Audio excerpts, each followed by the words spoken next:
Όταν ξέρω ότι στο σπίτι υπάρχει μια συσκευασία από τα αγαπημένα σου πατατάκια. Πού τα βρήκες αυτά? Κάτι σε ένα πακέτο, μήπως έρθει ο Νάσος για ταινία. Κοίτα να δείτε ρε παιδιά που το Σαμιαμίδη θα γίνει σωτηρία μου. Πώς τον είπες? Τον Αϊσός. Το καλύτερο παιδί. Ο Λεβέντης, ο Τσίφτης, ο Καραμπουζουκλής. Είπα, μήπως παράκουσα. Φυσικά είναι και το θέμα της μαμάς. Είναι δύσκολη θέση μου, καταλαβαίνεις. Μην ανησυχείς. Εγώ τάφος. Κουβέντα δεν θα μου πάρετε. Δεν ξέρω, προβληματίζομαι. Βέβαια, αν μου έδινες το OK να φύγω ένα διημεράκι με τον Άσο και μου έδινες και ένα ικανό ποσό. Διημεράκι με τον Άσο και ικανό ποσό. Όταν λέμε ικανό ποσό, τι εννοούμε? Ξέρω εγώ, 20, 30, 40 ευρώ. Όχι.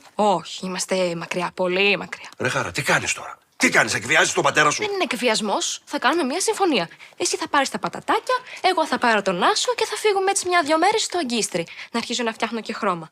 Εδώ δίπλα στο Αγκίστρι θα πάτε. Άμα είναι για τα tan lines